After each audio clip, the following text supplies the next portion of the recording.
Dios les bendiga, hermanos. Dios les bendiga, hermanos. Que la gracia, la paz, la misericordia de nuestro Señor esté con su pueblo amado, con su iglesia que es reluciente y preciosa delante de sus ojos.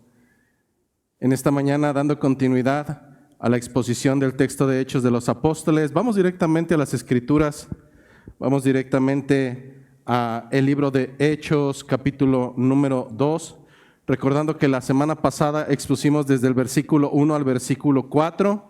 El día de hoy, por tanto, el texto será mucho más largo, sin embargo, igual de hermoso como el Señor nos ha preparado para ejemplo, para dirección, para enseñanza de nuestras vidas. Así es que el día de hoy leeremos Hechos de los Apóstoles, capítulo 2, versículos 5 a versículo 13. Dice la palabra de nuestro Señor: moraban entonces en Jerusalén judíos, varones piadosos de todas las naciones bajo el cielo. Y hecho este estruendo, se juntó la multitud y estaban confusos, porque cada uno le oía hablar en su propia lengua, y estaban atónitos y maravillados, diciendo: mirad, ¿no son galileos todos estos que hablan? ¿Cómo pues les oímos nosotros hablar cada uno en nuestra lengua en la que hemos nacido? Partos, medos, elamitas y los que habitamos en Mesopotamia, en Judea, en Capadocia, en el Ponto y en Asia, en Frigia y Panfilia, en Egipto y en las regiones de África más allá del Cirene, y romanos aquí residentes, tanto judíos como prosélitos. Y estaban todos atónitos y perplejos, diciéndose unos a otros: ¿qué quiere decir esto? Mas otros, burlándose, decían: estos están llenos de mosto. Esta es palabra de nuestro Señor. Tomen sus asientos, por favor.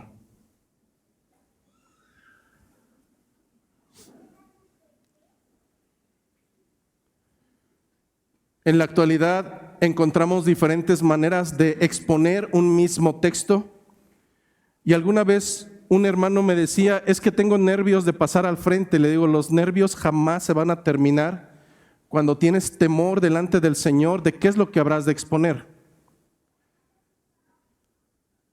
Habrá personas que tomen estos textos y, debido a que son narrativas históricas y que en algún momento suenan tan sencillas, tan cotidianas, existe una cierta tentación de que en algún momento los textos tengamos que ponerles un poco más de emoción, o incluso añadir o exaltar cosas sobrenaturales que no existen dentro del texto. Esa es una peculiaridad que existe en diferentes iglesias. Otra de las maneras sería simplemente el tomar el texto y explicarlo dentro de su mismo contexto. Sin embargo, creo que la manera en la cual hemos comprendido que es mucho más benéfico hacerlo es a través de una predicación expositiva. Una predicación expositiva se caracteriza por diferentes elementos. Uno de ellos es que el expositor previamente debe de estudiar los textos bajo el entendimiento de que el primer paso es comprender qué es lo que el escritor original trató de decir a ciertas personas que vivieron en su mismo periodo temporal, bajo un contexto totalmente ajeno a nosotros. Y bajo ese entendimiento, lo que hace el estudiante de las Escrituras es simplemente, el primer paso, tratar de comprender qué es lo que quiso decir ese autor. Sin embargo, el trabajo de un expositor no debe quedar ahí. Cada uno de nosotros que nos dedicamos a este menester al cual el Señor nos ha llamado, aplicamos un elemento que le llamamos la exégesis, que es a través de diferentes herramientas teológicas, tratar de identificar ese sentir para posterior y finalmente hacer lo que nosotros conocemos como un puente histórico. Es decir, ¿cómo es que hoy como iglesia traemos ese mismo consejo a hombres y mujeres con cientos de años de diferencia, con un contexto cultural totalmente diferente? ¿Y cómo es que ese público ahora actual debe de llevarlo a su vida cotidiana? Y aquí es donde yo creo que estriba lo importante de las Escrituras, porque a diferencia de otros libros que son temporales y tienen su comprensión en cierto contexto, hay algo que sucede y es maravilloso con el fundamento escritural, y es que nunca pierde su vigencia. Jamás. La prueba se encuentra en el hecho de que hombres y mujeres de diferentes siglos han sido trastocados hasta lo más profundo de su entendimiento y de su corazón, y sus vidas han sido cambiadas a través de ¿qué, hermanos? A través de cuentos, a través de abrazos, a través de todo te va a ir bien. No, hermanos, a través de la gloriosa palabra exhalada por parte de Dios, a través de su consejo. Y es que hay algo que no ha cambiado a lo largo de los siglos. Ha cambiado ciertamente la moda, ha cambiado los peinados, han cambiado ciertas prácticas, pero algo jamás va a cambiar, y esto tiene que ver con la naturaleza pecaminosa, nauseabunda y sucia delante del Señor. Las Escrituras nos dan entendimiento de que tanto judíos como gentiles, todos estamos bajo pecado. Las Escrituras nos enseñan que por cuanto todos estamos bajo pecado, estamos destituidos de la gloria de Dios. Pero también comprendemos a la luz de las Escrituras que a Dios le ha placido que a través de la locura de la predicación de su palabra, nosotros seamos ministros de ese ministerio de la reconciliación. Y no estoy hablando de pastores, estoy hablando de creyentes que debieran de entender, comprender, interiorizar y llevar la palabra del Señor a donde quiera que ellos caminen, a donde quiera que ellos se muevan, a donde quiera que el Señor le haya placido conforme a su soberana voluntad situarles.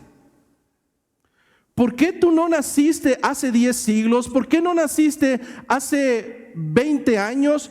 ¿Por qué tuviste que nacer en Querétaro? ¿Por qué tu profesión es determinada? Hermano, porque al Señor, conforme a su entendimiento, soberanía, bondad, le ha placido poner a un siervo suyo en un lugar temporal específico y contexto determinado para que siga llevando las buenas nuevas de salvación. La pregunta importante antes de comenzar esta mañana es si realmente estás haciendo para lo cual el Señor te ha diseñado. Si la respuesta es no, hoy tienes mucho de lo cual arrepentirte y clamar delante del Señor. Porque no somos siervos útiles, somos siervos entonces inútiles, que no hacen aquello para lo cual han sido diseñados. Lo más frecuente en estos escenarios es que en algunos de ustedes o en algunos de nosotros exista un pavor sumamente grande de qué es lo que habremos de decir. Muchos de nosotros, ante nuestro escudo de no hacer para lo cual el Señor nos ha diseñado, alegamos que no tenemos capacidades, conocimiento o formación teológica, y en ese sentido, eso no es una excusa válida delante del Señor. Nosotros recordamos en el libro de Mateo cuando Él empieza a elegir a los suyos y les empieza a dar noción de qué es lo que pasaría en sus vidas. Él les dejó claridad que serían puestos como ovejas en medio de lobos, que ellos serían llevados y apresados delante de los concilios, y les dijo algo muy claro: Mas no tengan miedo de qué es lo que habrán de decir, porque el Espíritu mismo les dará lo que habrán de decir. Si hemos dejado claridad en semanas pasadas, a lo largo de la exposición del libro de Pentecostés o de la historia de Pentecostés, que hoy en día no puede haber un solo creyente verdadero. Hermano, incluso aquí sentado hay falsos, no porque yo los ubique, pero escrito está. Pero estamos hablando de un creyente verdadero, el cual no puede poner en tela de juicio que el Espíritu de Dios mora dentro de él como cumplimiento de las profecías, tanto de Joel como de Ezequiel y tantos escritos más, en los cuales el Señor dejaría claridad que en los tiempos postreros Él daría un nuevo pacto. Un nuevo pacto a través del cual Él depositaría su Espíritu dentro de los suyos, a los cuales llamaría de todas las naciones del mundo y depositaría en su corazón, que ahora ya no sería de piedra, sino de carne, a su propio Espíritu, para que ellos pudieran andar en sus mandamientos, en sus estatutos, en sus decretos.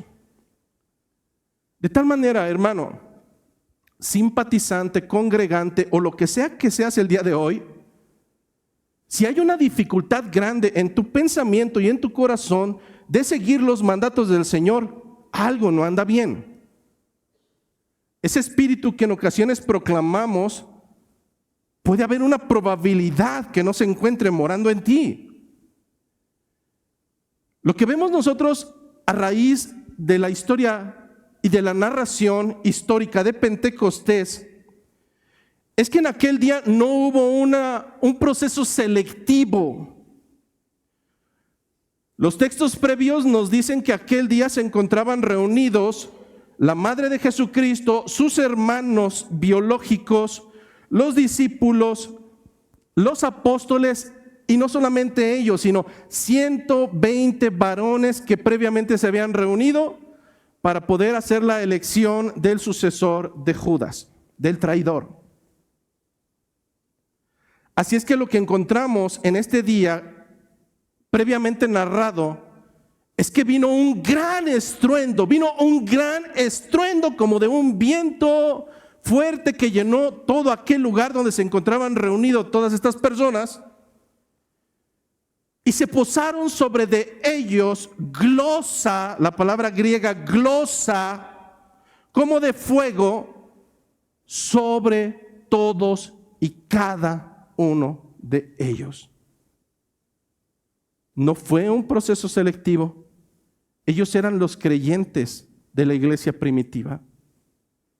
Así es que lo que nosotros encontramos a través de esta narración, lo que conocemos como el día de Pentecostés, y que hemos dejado claridad que nada tiene que ver con el proceso religioso que surge en los años 1900 y que se traduce en una serie de desórdenes, que nada tiene que ver una cosa con otra, sino el día de la festividad de las 7 semanas, hablando de Pentecostés o del día 50º, marca no solamente la irrupción del Espíritu Santo, hermanos, sino también la irrupción del Evangelio hacia las naciones.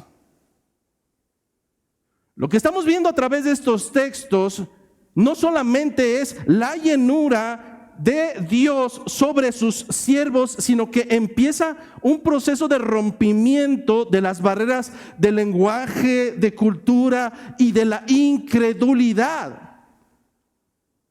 Lo que vemos a lo largo de todo este pasaje, que es sumamente amplio y que con fines andragógicos hemos dividido en diferentes porciones para su exposición y para su comprensión, nos presenta una imagen de inicio a fin de la cosecha más grande y misionera que jamás se haya experimentado, pero al mismo tiempo el día de hoy veremos una advertencia sumamente grande, y esta quiero que la escuches bien. Deja de hacer lo que tengas que hacer, escucha bien, porque no solamente es hablar de la llenura del Espíritu Santo. El día de hoy veremos que viene una advertencia implícita. ¿Cuál es esta advertencia? Sumamente sencilla, hermanos. Que cuando Dios habla, que cuando Dios habla, cuando su voz se hace audible, el corazón humano puede responder solamente de dos maneras. No hay puntos intermedios, no hay tibieces, no hay medios puntos.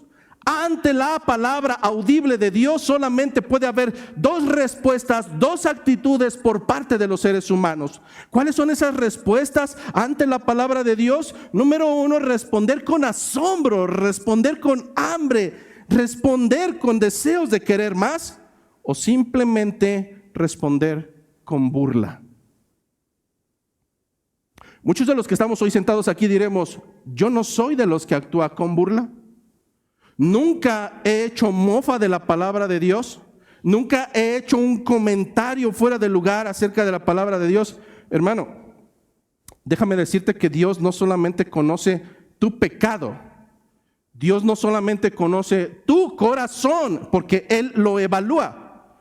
Lo más interesante del Evangelio es que en ocasiones ni siquiera tendrás que hacer una burla expresa o en sí misma del Evangelio, y Dios ya conoce las intenciones de tu corazón. O respondes total y plenamente al Evangelio, o simplemente no hay puntos intermedios y por tanto eres un burlador y tendrás tu parte al final de los tiempos. Porque déjame decirte algo importante. De Dios, nadie se burla. En este sentido, el día de hoy estaremos exponiendo este texto, que es un poco extenso, a través de 4 divisiones. 4 divisiones temáticas, la cual cada una de ellas tendrá un enfoque sumamente claro. El primer segmento que estaremos abarcando lo hemos titulado La soberanía de Dios en la convocatoria de Pentecostés. La soberanía de Dios en la convocatoria de Pentecostés, y estaremos abarcando solamente el versículo número 5. Pero después de ello iremos y tomaremos 3 versículos más, versículos 6, 7 y 8, y estaremos hablando acerca del asombro, el asombro ante el milagro de las lenguas. El asombro ante el milagro de las lenguas, y no olvide poner esta palabra: lenguas comprensibles. Lenguas comprensibles. Llegaremos a un tercer subapartado, el cual hemos titulado majestuosamente Pentecostés. Pentecostés, 2 puntos, cuando Dios habla, todas las naciones oyen. Y en este tercer apartado estaremos abarcando los versículos 9, 10 y 11 del texto base, que es menester el día de hoy. Finalmente llegaremos a un cuarto apartado, y creo que este cuarto apartado, aunque es el más corto y el más pequeño, es el que más deberá confrontarte el día de hoy. Porque este cuarto apartado lo hemos titulado Las diferentes reacciones ante la obra del Espíritu de Dios. Las diferentes reacciones ante la obra del Espíritu de Dios.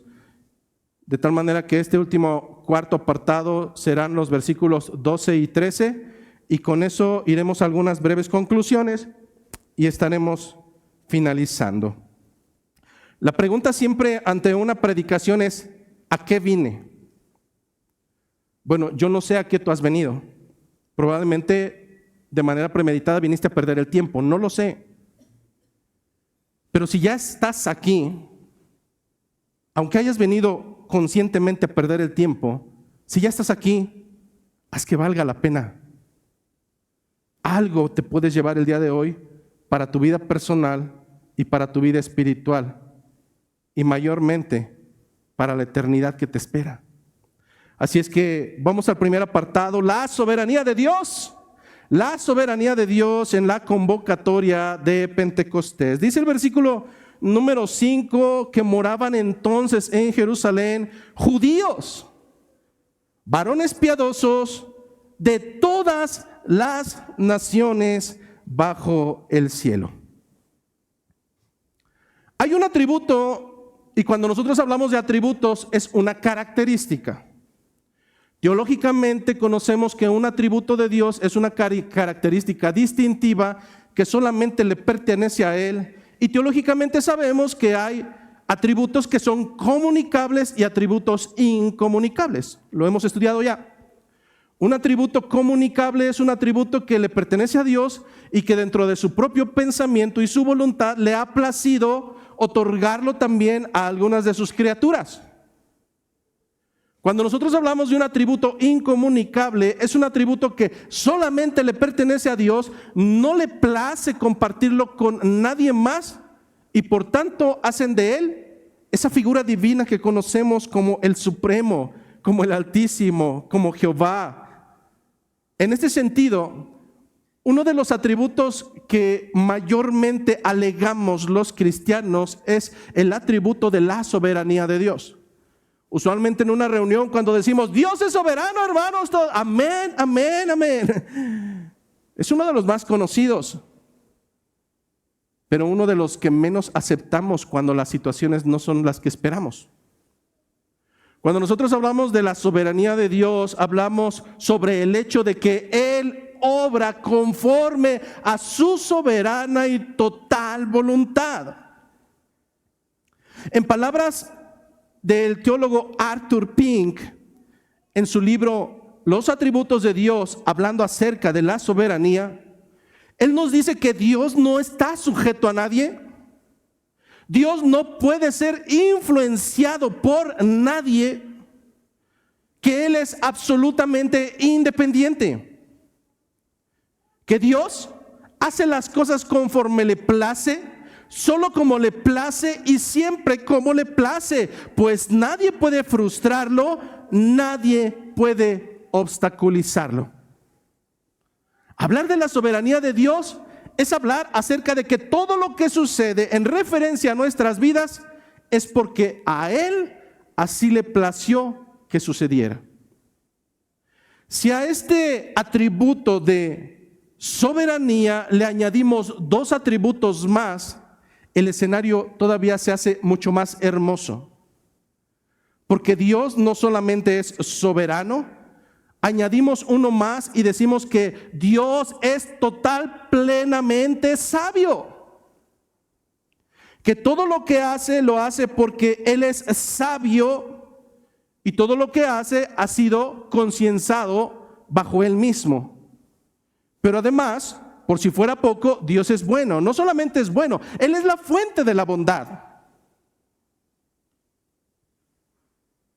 Usualmente cuando vienen las cosas que nos gustan, decimos gloria a Dios, Dios es bueno, Dios es sabio, Dios es soberano, hágase su voluntad. Pero ¿qué es lo que sucede cuando las cosas no van bien? ¿Dónde quedó la soberanía de Dios?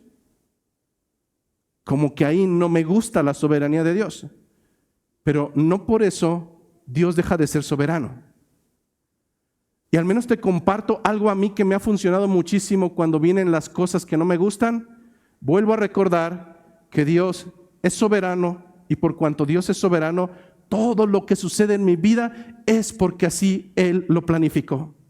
Pero además vuelvo a recordar que Dios es sabio y por tanto todo lo que está sucediendo en mi vida no ha sido obra de la casualidad, ha sido sabiamente planificado en su soberana voluntad.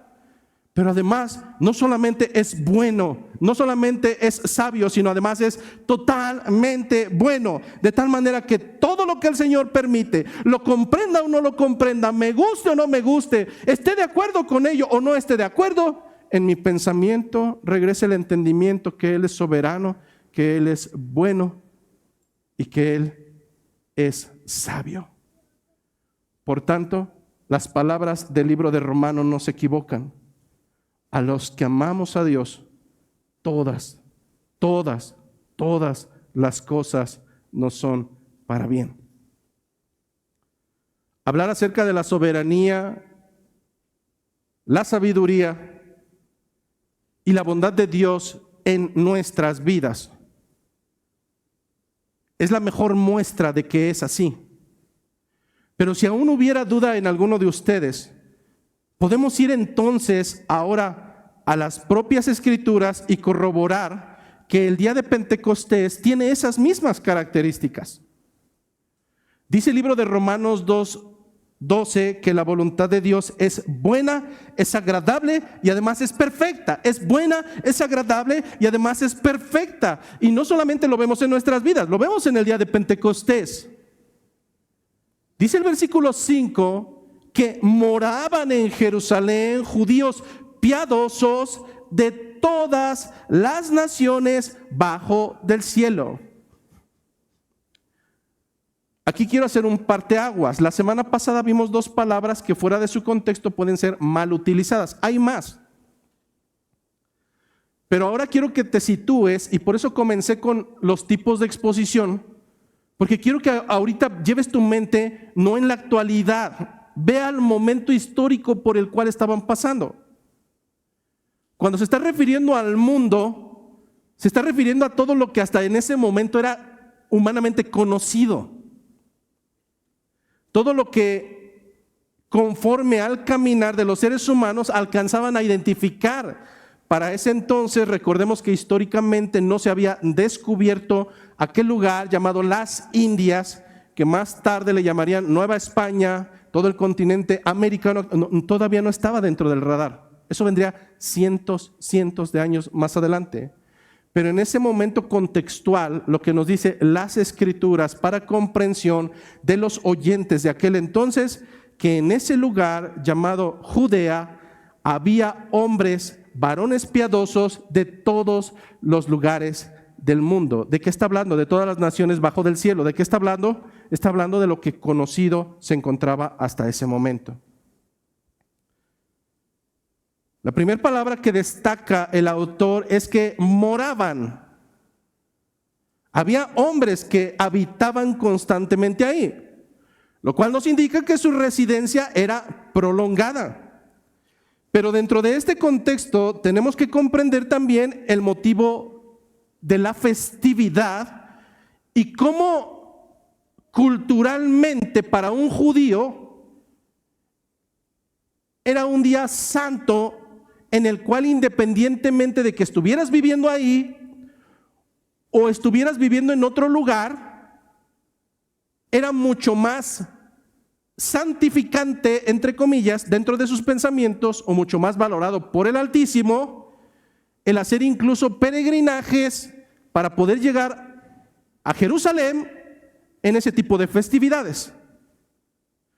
Contextualmente nosotros recordamos entonces que previamente en el tiempo de los reyes, o en el tiempo donde se escribe Crónicas, el pueblo, a causa de su necedad, había traído juicio para ellos mismos, y en vez de adorar al Dios Altísimo, adoraron cualquier tontería. Eso trajo juicio para ellos, y ellos fueron llevados esclavos, la gran mayoría, tanto el reino del sur como el reino del norte, a causa de su pecado. Está bien, amas más lo mundano,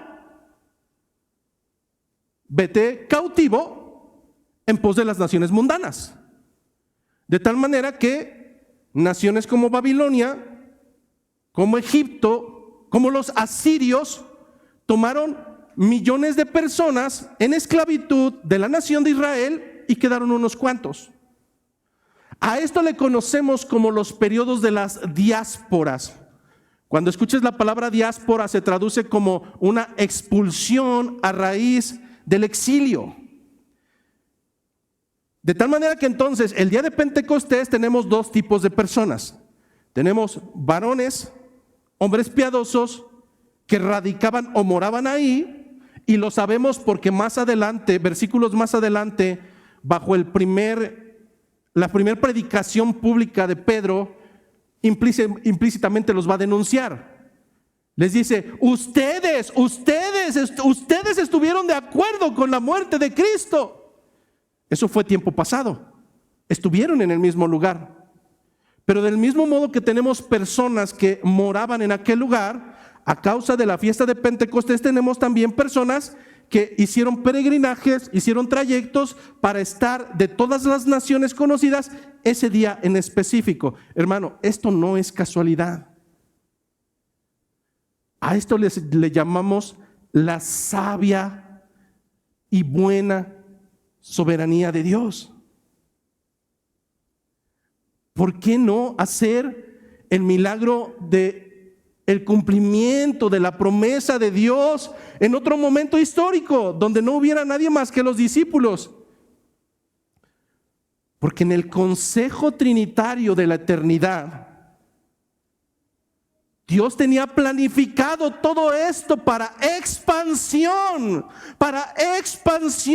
de su palabra, expansión del evangelio. El momento justo, el momento perfecto, el momento idóneo para que esto pudiera tener efectividad, porque quien lo planificó no fuiste tú, quien lo planificó fue el mismo Dios.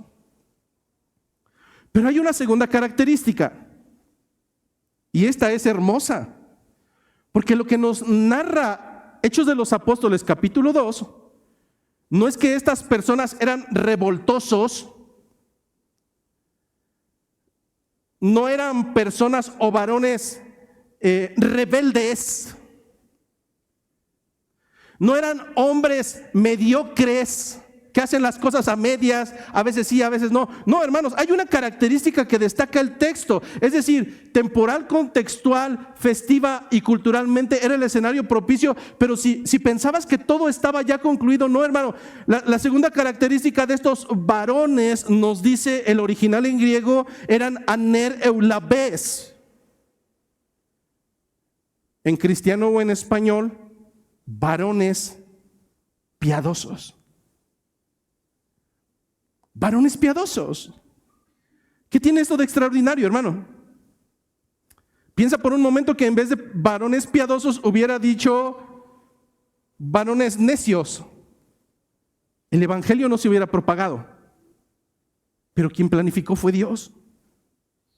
De tal manera que cuando dice varones piadosos se refiere a personas que son devotas, probablemente judíos temerosos de Dios que vivían fuera de Palestina y venían a Jerusalén por las festividades. Esta misma palabra, varones piadosos, aparece al menos 2 ocasiones más en los textos bíblicos. El primero de ellos, donde yo lo encontré, fue justamente en Hechos de los Apóstoles, capítulo 8, versículo 2 en adelante. Y solamente como contexto, se vuelve a utilizar la palabra varón o varones piadosos. ¿A qué se refiere? Tú recordarás el segmento histórico donde muere el primer mártir de la cristiandad, Esteban. Ese día nos narra Hechos de los Apóstoles 8, que ahí se encontraba una figura que más adelante sería distintivo de la cristiandad, pero en ese momento dio consentimiento Saulo de Tarso de que aquel hombre llamado Esteban fuera asesinado. Dice el capítulo 8 que hombres piadosos, hombres temerosos de Dios, tomaron el cuerpo de Esteban para darle sepultura. ¿Dónde volvemos a encontrar nuevamente esta misma palabra? La encontramos históricamente un periodo más atrás. La encontramos aquel día en el cual tanto María como José, en cumplimiento de la legalidad mosaica, después de haber pasado el tiempo de la purificación, ahora van delante del templo para ofrecer el holocausto o el sacrificio y hacer presentación del niño o el pequeño Jesús. Dicen las Escrituras en el libro de Lucas capítulo 2, versículo 25, que había un hombre, un anciano llamado Simeón, al cual Dios le había hecho una promesa. ¿Y cuál era esta promesa? Que él no moriría antes de poder ver al ungido de Dios. ¿Cómo lo menciona? Lo menciona como un hombre justo, un hombre piadoso. De tal manera que el término que se utiliza en las Escrituras se traduce como un hombre reverente, no meramente religioso, porque si no entonces hubiera mencionado a un fariseo, pero no fue así. Está hablando de hombres que en su corazón tienen un temor reverente de Dios. No es lo mismo. No es lo mismo que algunos de ustedes el día de hoy hayan venido aquí para aquietar su conciencia, a que hayan venido porque realmente aman y temen reverentemente al Señor. De quienes está hablando son de estos hombres reverentes. Utiliza una segunda característica de estos hombres serios en su fe, y la segunda característica es que venían de todas las naciones bajo del cielo. Esta expresión que consideramos hiperbólica o exagerada indica un momento de universalidad. Lucas está diciendo no que hay japoneses y chinos y mexicanos que aún no existían en el sentido de la nacionalidad, sino que toda la humanidad en ese momento estaba representada en este justo momento histórico. En otras palabras, hermano, lo que nosotros tenemos es que Dios preparó el escenario perfecto conforme a su soberana, perfecta y buena voluntad para comenzar los primeros pasos de la expansión del evangelio. Esto es perfección, hermano. Esto es total y plena perfección que desciende de lo alto para hacer lo que conviene conforme al propósito no momentáneo, sino futuro. ¿Qué hubiese pasado? ¿Qué hubiese pasado si en ese momento no hubiera sido este el escenario? Es muy sencillo. Tú seguirías en la actualidad, en tus delitos, en tu suciedad, en tus pecados, amaneciendo como cualquier fin de semana, sin Dios, sin luz, sin esperanza, y con un destino totalmente certero llamado infierno. Pero es Dios, hermanos, es Dios. Es Dios quien preparó toda esta planificación. Es Dios quien preparó ese día en específico. Es Dios quien preparó el escenario. Es Dios quien amó tanto al mundo que incluso dio a su Hijo unigénito, para que todo aquel que en Él crea no se pierda, mas tenga vida eterna. Pero piensa por un momento, si aquel momento lo hubieras orquestado tú, que se te olvida la Biblia, o que dices, ay Dios, mi zapato, mi teléfono, imagínate que lo hubieras orquestado tú. Pero damos gracias al Creador que fue Él quien orquestó toda esta planificación y la llevó a su ejecución. Dice un teólogo inglés llamado John Stott: el derramamiento del Espíritu no ocurrió en un rincón aislado. Dios organizó que se llevara a cabo en una ciudad llena de judíos devotos de todas partes del mundo, como un acto deliberado de la proclamación global del evangelio. De tal manera que comprendemos una cosa en esta mañana: que Dios no hace su obra en secreto. Dios no obra en secreto. Él convoca a los pueblos. Él prepara a los oyentes antes incluso de que los predicadores hablen. ¿Alguna vez te has preguntado por qué delante de la misma palabra algunos simplemente están perdiendo el tiempo mientras otros están enfocados? Es que, hermano, no es del que quiere, no es del que corre, es de Dios. Es de Dios quien tiene misericordia. De tal manera que en esta mañana te puedo asegurar que mientras todos estamos escuchando la misma palabra, la misma exposición, habrá algunos que estemos perdiendo el tiempo, porque a Dios no le place hasta el momento, y no sé si en un futuro le placerá, el doblegar tu necio y absurdo corazón. Pero no es del que quiere, no es del que corre, es de la soberana voluntad de Dios. Si a Dios le place endurecer aún más el corazón del faraón, no podemos No podemos interponer una queja delante del trono de Dios. ¿Acaso el barro insignificante tomado de la suciedad del piso, acaso ese barro podrá contender con el alfarero que le da vida? No, hermanos. El alfarero del mismo modo y de la misma tierra, del mismo barro, si le place crear un utensilio para deshonra y otro para honra, así lo hará. Es Dios quien te ha traído soberanamente a oír el evangelio. Hermano, al final de los tiempos no puedes alegar delante de Dios que nadie te habló del evangelio. ¿Te puedes imaginar por un momento lo patético que resultaremos delante del Señor diciéndole, es que ¿por qué no me obligaron más? ¿Por qué no me insistieron más? Es que son muchos los llamados, son pocos los escogidos. Gran parte de la pelea teológica a lo largo de los siglos están centradas bajo el mismo punto.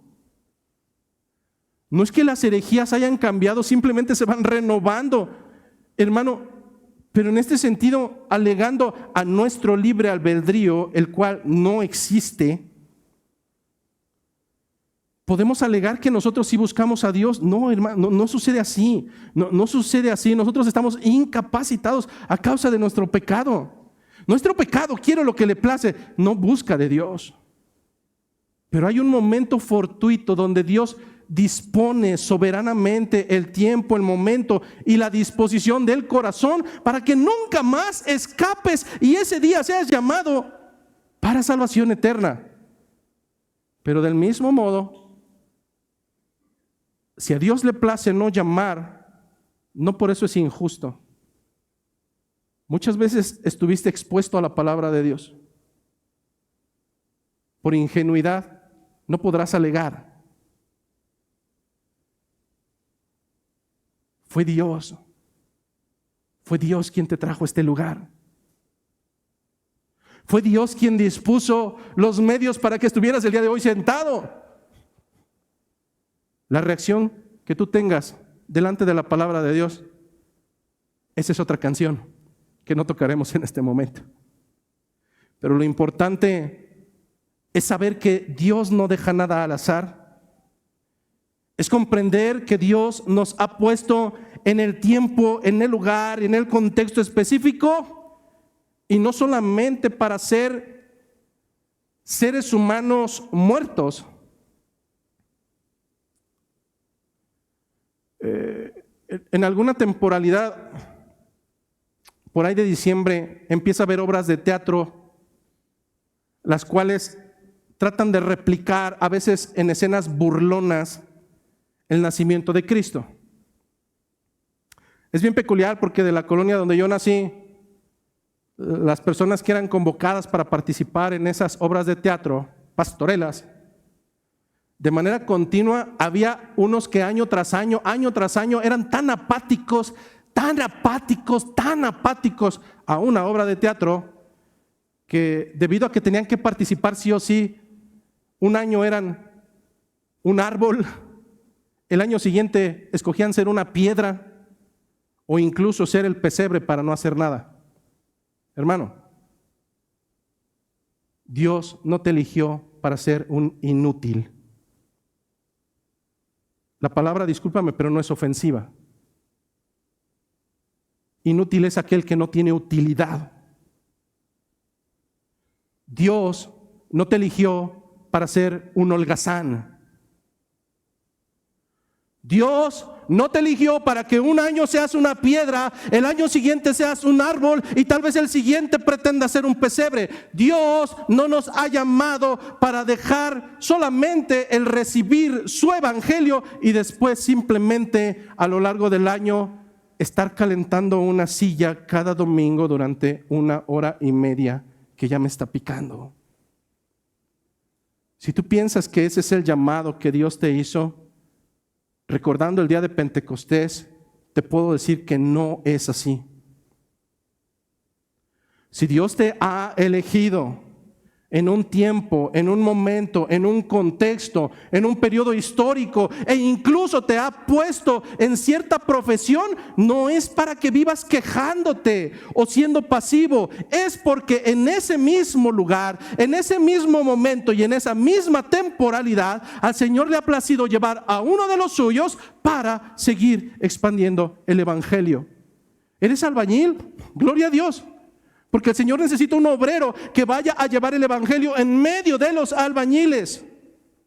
¿Eres licenciado? ¿Eres médico? ¿Eres abogado, arquitecto? Gloria a Dios, no tienes una profesión, bendito sea el Señor, porque aún en medio de esos lugares donde no hay profesionistas, el evangelio tiene que seguir siendo expandido. La pregunta está, ¿vas a pretender seguir siendo un llamado de Dios y decir que solamente lo harás cuando los momentos se presten para que tú lo puedas hacer? Hermano, eso es aberrante delante del Señor.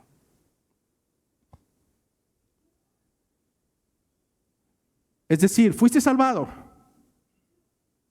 por misericordia y por gracia. Fuiste liberado de un foso profundo que estaba delante de ti para permanecer apático a un lado de Él, mientras ves que otros van corriendo con tu misma suerte, la que tú debiste de haber sufrido. Tu apatía te lleva a recibir misericordia estando al lado del foso, mientras ves que tu marido, mientras ves que tu esposa, mientras ves que tus hijos, mientras ves que todos aquellos que están al exterior van de continuo cayendo uno a uno a ese foso en el cual la llama nunca se apagará, el gusano nunca morirá. Hermano, eso es totalmente aberrante.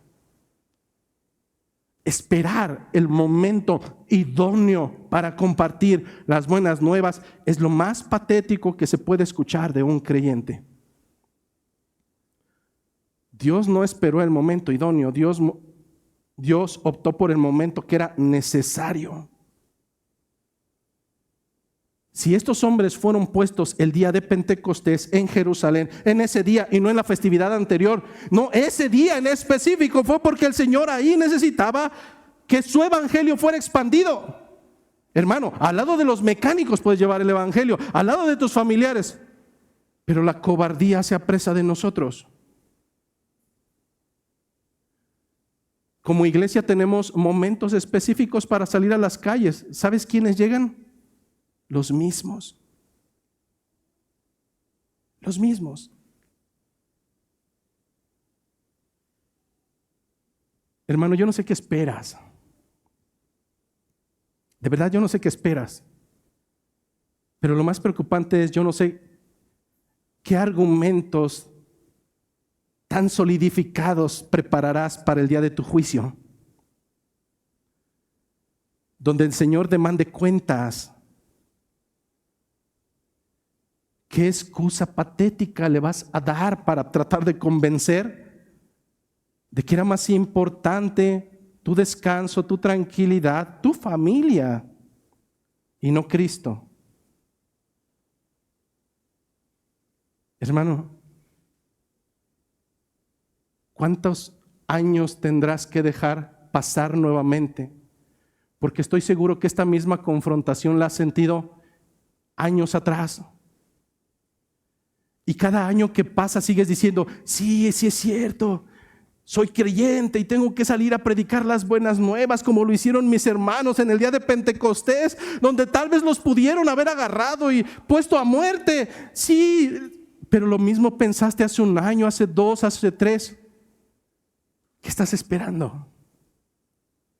¿Que llegue el juicio de Dios?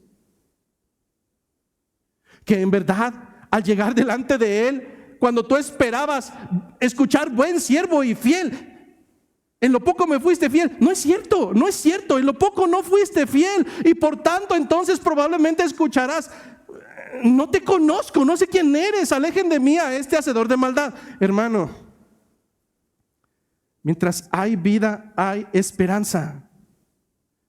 Cristiano no es aquel que no peca, cristiano es aquel que pecando reconoce su pecado, clama por misericordia, revira en arrepentimiento genuino y vuelve a caminar ahora conforme a la voluntad del Señor. Expandir y predicar el evangelio es la voluntad del Señor, es el único mandato que nos ha dejado antes de partir a los cielos. La pregunta está, nuestros hermanos lo hicieron, ellos fueron y predicaron el evangelio a todo rincón de la tierra y tú eres el motivo por el cual ellos obedecieron. La pregunta es, ¿lo estás haciendo tú?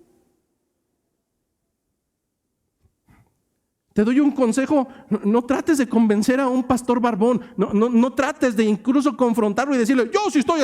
No, hermano, no, conmigo no tendrás que dar cuentas, conmigo no. Pero hay un Dios, el cual te puso en un momento, en un contexto, en una temporalidad, en una profesión, en una región, en una localidad. ¿Para qué? ¿Para ser árbol, piedra o pesebre? No, hermano.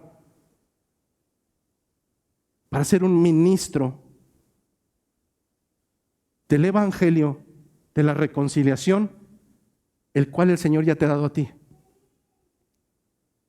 Dice el segundo apartado, el asombro ante el milagro de las lenguas comprensibles. Versículos 6 a 8. Y hecho este estruendo, se juntó la multitud y estaban confusos porque cada uno le oía hablar en su propia lengua y estaban atónitos y maravillados diciendo, mirad, ¿acaso no son galileos todos los que hablan? ¿Cómo pues les oímos nosotros hablar cada uno en nuestra lengua en la que hemos nacido? Dice el texto que ellos acudieron, la multitud acudió debido a un estruendo. ¿A qué se refiere? Si en el texto no hemos leído nada de un estruendo. Bueno, recordamos que esto es parte de una carta completa, la cual sufrió divisiones muchos siglos después, pero originalmente era un solo documento. El documento previo, en el versículo número 2, nos dice que ese sonido o ese ruido tan fuerte provino de los cielos y estaba hablando de la llegada del Espíritu de Dios. De tal manera que lo que habla ahora en el capítulo 2, versículo 6, es de ese estruendo que fue tan grande y lo suficientemente grande que atrajo a la multitud. Curiosamente, la palabra griega utilizada para referirse a este estruendo es la palabra echos. No sé si se pronuncia así, pero es E-C-H-O, haciendo en la O-S, ecos. La misma palabra que nosotros utilizamos etimológicamente para la palabra eco. ¿Qué es el eco? No solamente es hola, sino hola, hola, hola, hola. Se esparce, se expande. Esa es la palabra que se utiliza del original, ecos. De tal manera que es una palabra que nos dice que el estruendo fue tanto que se escuchó de manera resonante, no solamente ahí, sino en los alrededores, de tal manera que la gente corrió para ver qué estaba sucediendo. El teólogo norteamericano R.C. Sproul dice, este evento estaba cargado de señales audibles y visibles, no fue secreto. Dios no estaba escondiendo su obra, la estaba anunciando con poder y con claridad por cuanto Él es Dios. Para que te imagines un poco lo que sucedió en aquel día, te voy a poner un ejemplo tal vez muy burdo. Pero en la casa de tu servidor, que es de 2 plantas, basta que suene un vaso que se rompió para que todos corramos y se escuchen varias chanclas seguidas de un ¿qué pasó? No sabemos si alguien se cayó, no sabemos si alguno de nuestros hijos por enésima vez rompió un vaso de vidrio, no lo sabemos, pero corremos porque hubo un ruido que llamó nuestra atención y que no es normal. Lo mismo creo que pudo haber sucedido con estos varones piadosos de todas las naciones que llegaron a ver cuál era el origen, qué había pasado, y acudiendo confundidos, atónitos y al mismo tiempo maravillados. ¿Por qué pueden estar maravillados? Digo, si alguien quiebra un vaso en mi casa, yo no llego, ¡ay, qué bonito, qué lindo! ¡Ten otro! No. Pero aquí no está sucediendo un vaso. Aquí sucedió algo que no sucede en la vida real. Ellos llegaron procedentes de diferentes naciones y lo que les maravilló es que ellos oían hablar a aquellos hombres judíos en su propia lengua natal. Tenemos que reiterar que punto y aparte de lo que hoy se estila en las iglesias carismáticas, pentecostales o neopentecostales, donde hay idiomas que nadie comprende ni el que lo está hablando, donde hay desorden, donde hay cosas antibíblicas, recordemos que esto sucedió a partir de 1900. Pero lo que estamos hablando aquí es que esos hombres hablaban otro idioma, venían de otra región y claramente escuchaban como alguien al cual lo catalogan con un título despectivo. Decir Galileo es decir como decir, y este ranchero inculto, bueno, para nada. La palabra Galileo no era utilizada por el resto de las naciones como algo étnico o regional, no. Ellos utilizaban esta palabra Galileos como decir de esa nación tan pequeña, de esa nación donde no estudian. Entonces, ellos dicen, no son galileos, no son galileos todos estos que hablan, no son como rancheritos. ¿Cómo pues les oímos nosotros hablar cada uno en nuestra lengua en la que hemos nacido? Nosotros recordamos que en los textos previos se utiliza también la palabra lengua en 2 ocasiones. Pero la palabra que utilizamos las semanas pasadas en ambos textos era la palabra griega glosa. En esta tercera ocasión no es la palabra griega glosa. En esta ocasión la palabra que se utiliza es la palabra griega dialectos con K. Aquí ya no puede haber confusión. No estamos hablando de una glosalia, no estamos hablando de algo que es incomprensible, no. Estamos hablando de una palabra que literal y certeramente se traduce como idioma materno o regional. Lo que expresaban aquellos galileos, hombres no preparados, no era lo que repiten hoy en día. Salto, rama, la seca, la bazooka, no, hermano. Ellos estaban hablando idiomas maternos de otras naciones, tan comprensibles que aquellos hombres entendían y se sorprendían por ello. La multitud se asombra de ver que estos rústicos galileos con acentos sumamente peculiares y al parecer con poca educación podrían haber aprendido tantas lenguas extranjeras y expresarlas tan claramente en aquel día.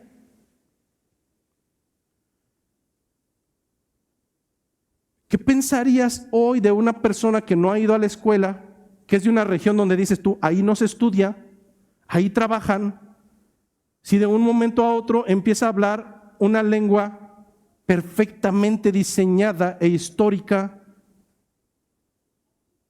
Tú dirías, ¿qué pasó? ¿Cómo conoció estas lenguas si aquí ni escuela hay? Esto solamente pudo haber provenido de otro lugar, del mismo Dios. El teólogo Martin Lloyd-Jones escribe un comentario y dice: el milagro de Pentecostés no fue un éxtasis incontrolado. No fue un éxtasis incontrolado. Fue una proclamación poderosa, racional, inteligible, el evangelio de Cristo en idiomas reales. ¿Qué aplicación puede tener esto? Si hablamos de que la predicación expositiva debe de traer una aplicación a nuestros días, ¿qué aplicación le podemos dar a esto de hablar en lenguas? Pastor, ¿usted lo que quiere es que ahora quiere que hablemos en lenguas? No, hermano. Lo que quiero decirte es que nosotros como iglesia local, como Sublime Gracia, seguimos creyendo que el Espíritu Santo no es un espíritu de confusión. Es por eso que a medio culto yo le puedo llamar la atención a alguien que trae el teléfono celular en sus manos, enfrente de todos, porque este no es un lugar para venir a hacer otras cosas. Este no es un lugar de confusión. Es por eso que sabemos que desde el púlpito, si hay un niño que empieza con su rollo y sus papás no lo controlan, le podemos pedir amablemente que lo saque al exterior, porque estamos en la presencia del Señor. Nosotros como iglesia tenemos reverencia delante de la palabra del Señor y por eso creemos que el Espíritu Santo no es un espíritu de confusión, no es así. Si el Espíritu de Dios habla a través de uno de los suyos es para que Cristo sea entendido y no para crear un espectáculo o un show. No, ese no es el objetivo de la iglesia. Por tanto, el Espíritu no actúa para entretener. Si eso es lo que tú esperabas al venir a este lugar, discúlpame, pero ni yo soy Chabelo, ni soy un payaso. No, hermano, soy un predicador que viene a exponer la palabra del Señor para tu vida. De tal manera que el Espíritu no es para entretener, sino para exaltar las maravillas de Dios. Aquí es donde surgen dos preguntas. La primera de ellas es, en realidad, ¿cómo usas tus palabras? ¿Para qué utilizas tus palabras? Si eres creyente en tu propia percepción y tus palabras no son para glorificar, para exaltar, para explotar en una tremenda adoración hacia tu Señor, algo anda mal, muy mal. Pero esto hoy en día contextualmente no solamente abarca nuestras palabras guturales o lingüísticas, esto abarca incluso todos nuestros medios de expresión y comunicación. Hermano, hoy en día es vergonzoso que mucho creyente es creyente, pero sus redes están atascadas de suciedad, de pornografía y de cuestiones que para nada edifican al cuerpo de Cristo. Imagínate que el Señor te sacó de la mundanidad para seguir publicando mundanidad. Eso es ilógico. Yo sé que a veces alegaremos que mucho de lo que predicamos es inofensivo, hermano. Entonces, si el Señor te sacó de la suciedad, ¿por qué sigues embarrando tus comunicaciones? Incluso nuestra comunicación para con los demás debe ser para edificación del cuerpo de Cristo, no para lo contrario. Cuando un creyente forma parte de un cuerpo, ahora comprende que no solamente es él, sino toda la comunidad en Cristo a la cual puede hacer tropezar por determinadas conductas. No somos legalistas y en ningún momento habrá una prohibición expresa desde este lugar. Pero tienes que comprender que tu comunicación, al igual que estos hombres, la utilizaron solamente para glorificar al Señor, para hablar de sus maravillas. Y tú pierdes el tiempo en utilizar tu tiempo de comunicación para vanagloriar otras cosas. No lo entiendo. No lo entiendo, hermano.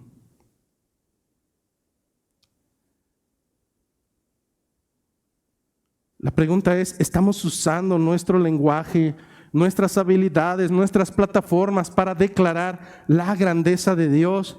¿O estamos centrados en nuestra comunicación cristiana con temas banales? Es preocupante, hermano. Es preocupante que, y de verdad, voy a decir algo con toda propiedad. No bloquees a tu pastor de tus redes. No te preocupes de mí, en serio, no. No te preocupes de mí. Puedes bloquearme, puedes hacer lo que quieras. Hermano, yo te insto que te preocupes porque es lo que el Señor va a pensar de ti. Este siervo inútil, hazlo a un lado en cuanto a que si me escondo o no me escondo, hermano. Eso es lo de menos. Estás delante del pensamiento, de la vista, de los ojos, de la esencia del Espíritu, que no te abandone en ningún momento y que aún lo que haces en lo oscuro y en lo vergonzoso tendrás que dar cuentas. Hermano, cuida tu comunicación. Por amor a ti, por amor a tu iglesia, por amor al Señor. Si eres creyente y algo puedes aprender el día de hoy es que las palabras de un creyente se utilizan para la expansión y la gloria de su Señor. Tercer apartado, Pentecostés, cuando Dios habla, todas las naciones oyen. No repetiré el texto, pero lo que encontramos es un listado de 15 naciones, y aquí te va lo curioso, porque eso no lo dice el texto. ¿Quiénes eran estas 15 naciones? No es fortuito. comienza por mencionar a las naciones del oriente: partos, medos, elamitas, habitantes de Mesopotamia, donde los judíos habían sido llevados cautivos a Asiria y Babilonia. Entonces hay gente presente de las naciones de oriente, pero también hay gente de la nación de occidente. La lista continúa hasta Judea y luego hacia el norte de Asia Menor. Entonces tenemos oriente, occidente, norte de Asia Menor. ¿Quiénes son las naciones de Asia Menor? Capadocia, del norte de Asia Menor, Capadocia, del Ponto, de Asia, de Frigia y de Panfilia. Pero además, la zona sur no quedó libre. Si queremos verlo así, es la zona norte de África. Egipto y las regiones de Libia alrededor del Cirene. El Señor tomó gente del oriente, del occidente, del norte, del sur, y por si fuera poco, de dos lugares muy distantes entre sí: Creta, una isla del mar Mediterráneo, y Arabia, región desértica de los límites del imperio. ¿Cuál es el mensaje? El mensaje es claro: delante del evangelio de Dios nada se escapa, hermano. Delante del evangelio de Dios nadie se escapa. Te escaparás del pastor, pero no de Dios. No de Dios. De Dios no te puedes esconder. ¿Recuerdas aquel texto? ¿A dónde huiré de tu presencia? ¿A dónde, Señor, huiré de tu presencia? Si fuera hasta lo más alto, ahí estás tú. Si descendiera hasta lo más profundo, ahí te vuelvo a encontrar, Señor. ¿A dónde? ¿A dónde pretendes tú que te puedes esconder del Señor? Bueno, los inconversos no fueron la excepción, y ni una sola de las regiones quedó libre. El evangelio comenzó a expandirse. ¿Recuerdas la historia de Babel? La que se nos narra en el libro de Génesis. ¿Cómo es que los hombres empezaron a confabular y a ponerse de acuerdo para construir una torre lo más alto para llegar allá hasta donde está Dios? ¿Qué había en el corazón de los hombres? Lo mismo que hubo en Adán, lo mismo que hubo en Eva, lo mismo que hubo en Lucifer: ponerse a la par de Dios. ¿Qué nos narra el libro de Génesis acerca de esta torre de Babel? Dice que bajó Dios para ver qué estaban haciendo. ¿Acaso no veía desde allá? Sí, es un sarcasmo. Fue a ver qué hacían esos grandes hombres que intentaban construir algo para ponerse a la altura de Dios. ¿Qué hizo Dios? ¿Quieren ponerse a mi altura? Este es Dios quien los va a confundir. Y les dio un lenguaje a cada uno de ellos para que no siguieran con sus pensamientos arbitrarios de ser como Dios. ¿A qué viene esto? Los teólogos han apuntado a que este texto que hemos visto en el libro de Hechos, refiriéndonos al día de Pentecostés, el hecho de que todos los judíos presentes oyen a los apóstoles hablar en su propia lengua, dicen los teólogos que apunta a una revocación de Pentecostés, como a retirar lo que se había hecho, el juicio de Dios en Babel. Lo que los teólogos dicen es que, en referencia a este día en específico, y a diferencia de Babel, en Cristo los seres humanos de cada lengua son reunidos como un pueblo, pero el objetivo es lo que cambia. Mientras el objetivo en Babel era la gloria del hombre, utilizar el idioma para la gloria y la exaltación del propio hombre, Dios nos deja claro que nosotros somos como gusanos, que no puede haber un gramo de gloria porque todo a Él le pertenece, y que si habrá una unificación en idiomas, será con un objetivo diferente, para la gloria, la exaltación del unigénito llamado Cristo. Un teólogo llamado Matthew Henry, el cual te recomiendo, dice que lo que fue confusión en Babel ahora se vuelve aquí comprensión. que el Espíritu Santo no anula la diversidad, sino que esa diversidad la santifica y la utiliza para exaltar a Cristo nuestro Señor. No, hermano, las diferencias no son malas. Lo malo es que esas diferencias las utilizamos para hacer lo que es desagradable delante del Señor. Dice que le oyeron hablar en sus lenguas. ¿Y qué fue lo que escucharon hablar? ¿Cuentos chinos? No, las maravillas de Dios. Ellos no hablaban tonterías. El contenido era teológico y doxológico. Ellos estaban hablando las maravillas de Dios. ¿Quieres saber qué decían específicamente? No lo sé, porque la Biblia no lo dice. Pero lo que sí sabemos es que se utiliza una palabra griega, megaleia, que se traduce literalmente como grandezas, como obras poderosas, y esta misma palabra la vas a encontrar en textos como cuando salen de Egipto y vieron la mano poderosa del Señor. Lo vas a encontrar en textos donde ven la manifestación de la columna de fuego y donde ellos expresan que esos eran las maravillas, los poderes, las obras poderosas de Dios. No se está refiriendo a algo que es no normal, sino a algo que es sobrenatural y que por tanto solamente puede provenir de Dios. Por tanto, nosotros entendemos que el evangelio no es una payasada, que no podemos utilizar el púlpito para divertir a la gente o para contar cuentos. No, hermano, el evangelio es glorioso, el evangelio es poderoso y es digno de ser proclamado con claridad.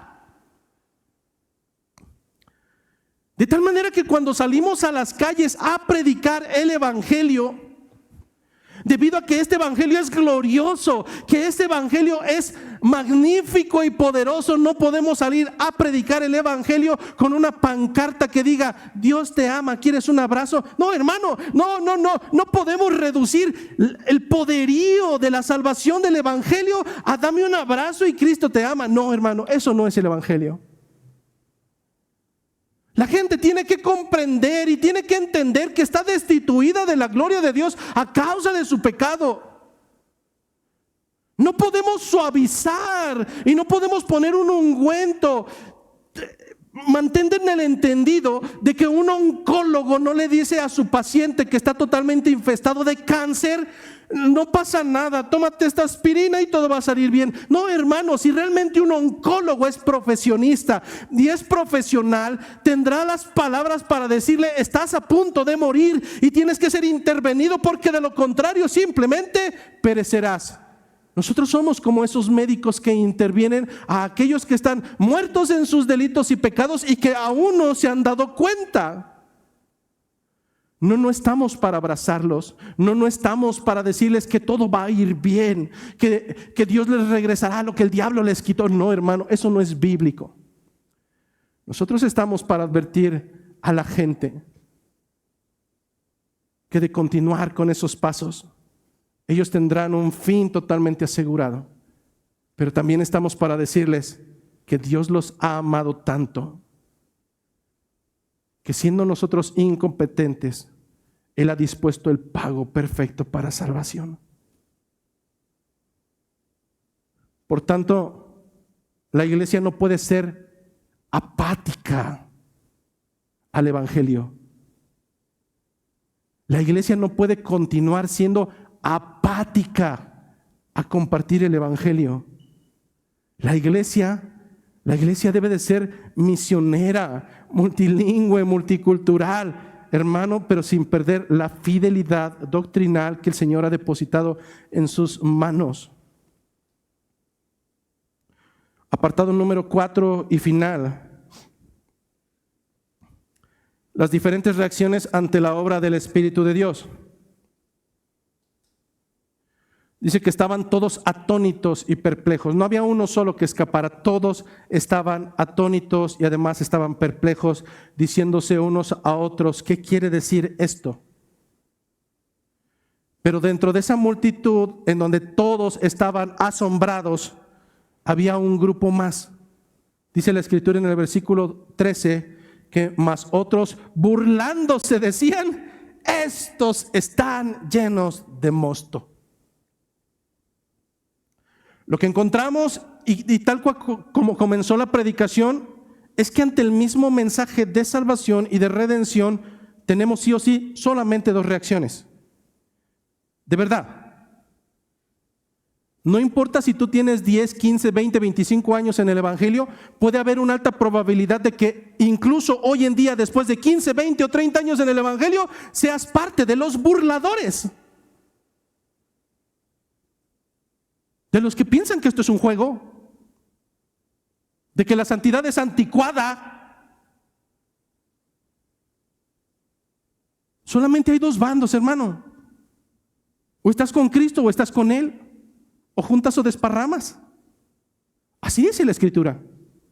No hay puntos intermedios de, bueno, soy cristiano medio carnal y medio espiritual. No, hermano, o eres carnal o eres espiritual, o caminas conforme al Espíritu o caminas conforme a tus deseos, anhelos y satisfacciones. No hay puntos intermedios.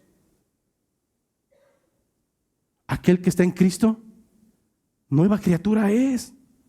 Nueva. Aquel que quiere seguir a Cristo debe de negarse a sí mismo, porque solamente hay dos ramificaciones: o eres burlador o eres de los que caminan con Él. No hay joven, adolescente, niño, adulto, anciano, no hay puntos intermedios. O estás con Cristo o estás en contra de Él, o eres de Cristo o eres un burlador. Eso es lo que nos narra de una manera genérica la enseñanza. Hubo dos reacciones ante el mismo suceso. El de alguno de ellos fue de asombro y el de otros fue de burla.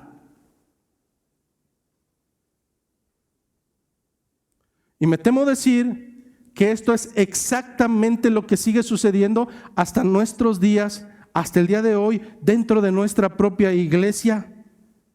Algunos quedan estupefactos y maravillados, deseando cada vez más palabras que puedan exaltar la magnificencia de la palabra de Dios, mientras hay otros que están pensando: ¿a qué hora termina esta basura?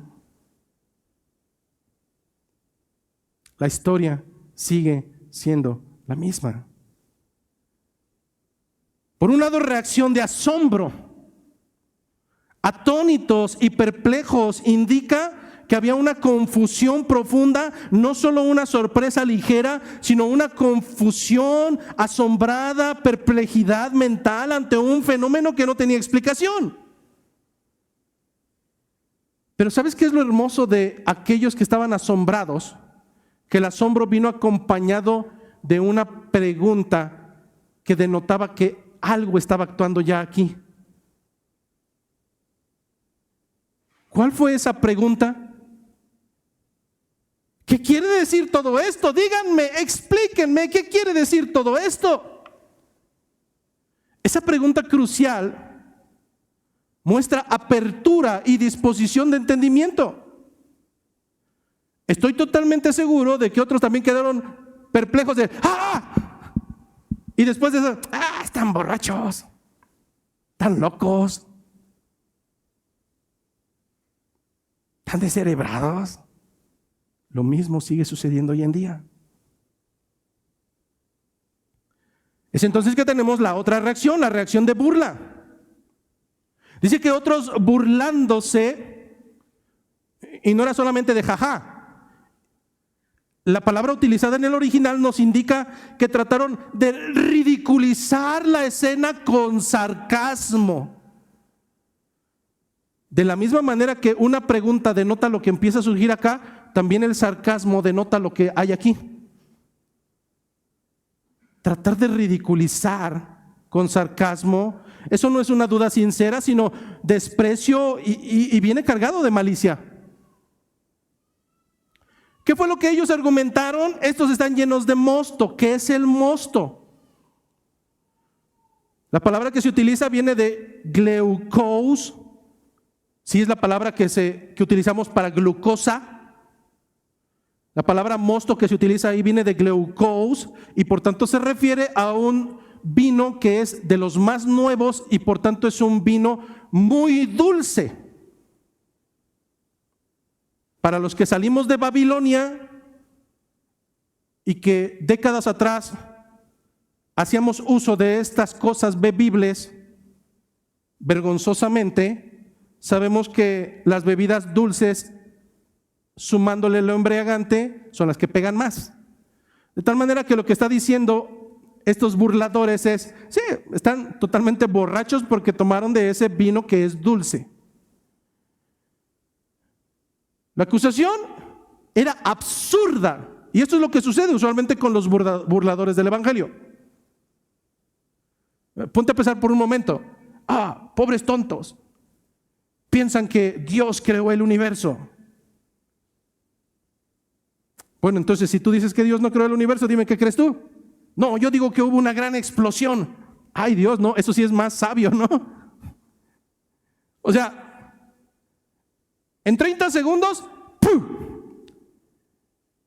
y cayó ácido acetilsalicílico y cayó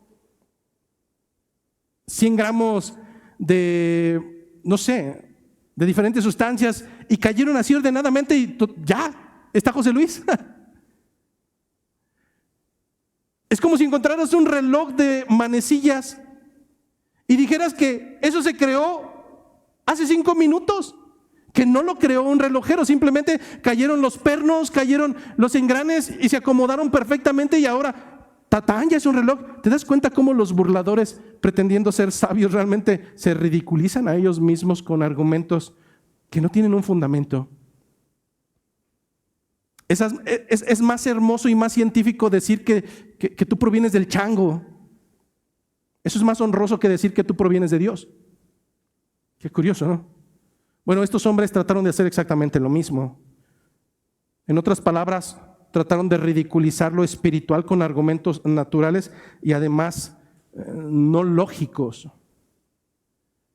Juan Calvino, alrededor del siglo XVI, escribió acerca de este texto: los impíos no se detienen a investigar con humildad.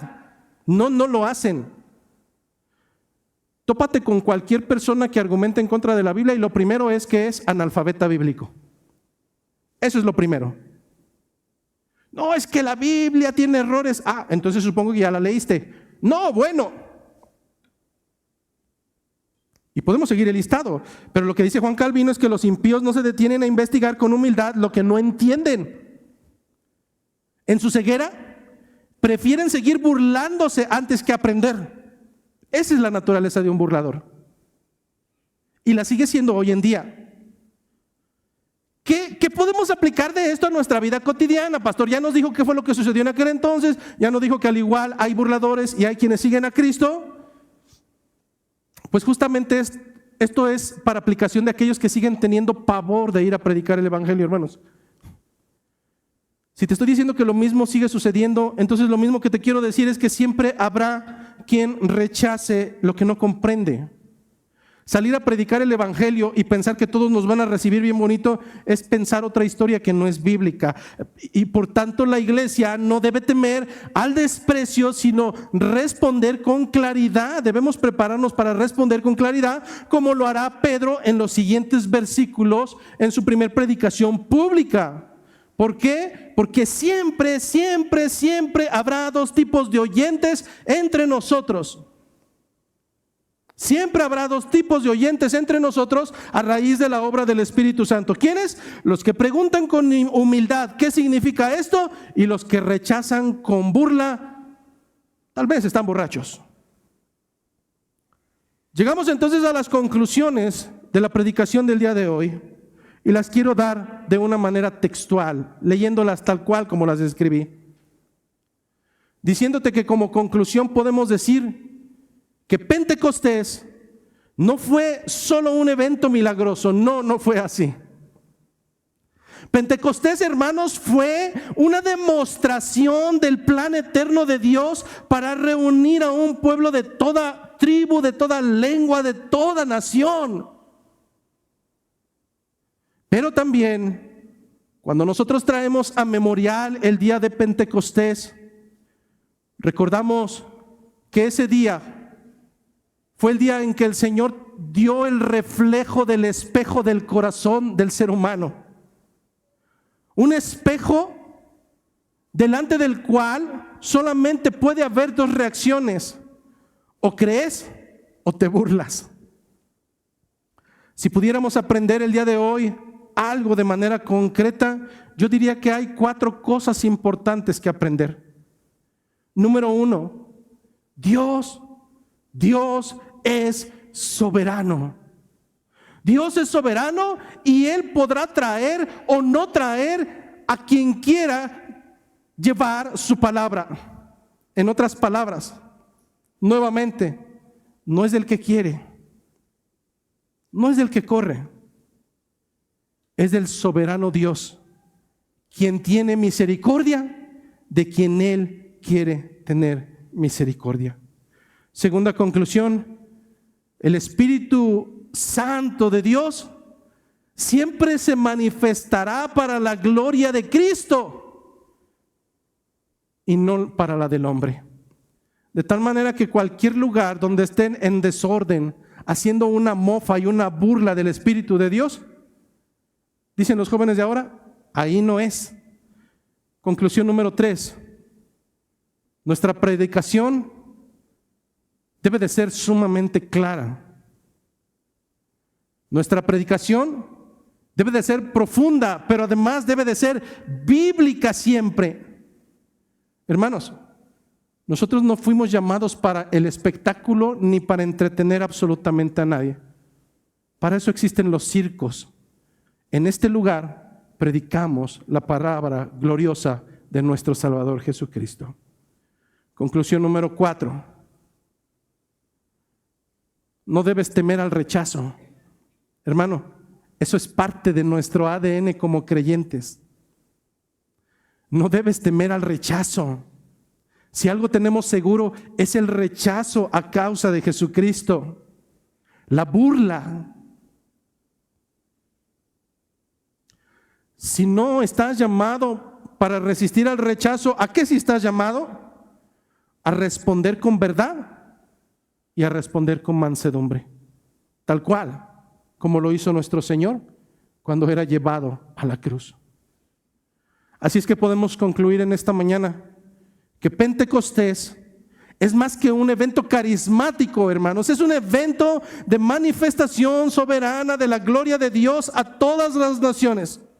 Un evento que confronta el corazón humano con una decisión: o me asombro y me rindo delante de la palabra de Dios, o me burlo y me resisto, tal cual como lo he venido haciendo a lo largo de mi vida. Hoy Dios volvió a hablar y a hacer audible su voz, no por medio de un viento literal, sino por su palabra inspirada y expuesta. La pregunta es: ¿has escuchado en esta mañana o seguirás cerrando tus oídos? Que la gracia, que la paz, que la misericordia de nuestro Señor, pero sobre todo la misericordia, se extienda para cada uno de nosotros. Gracia y paz.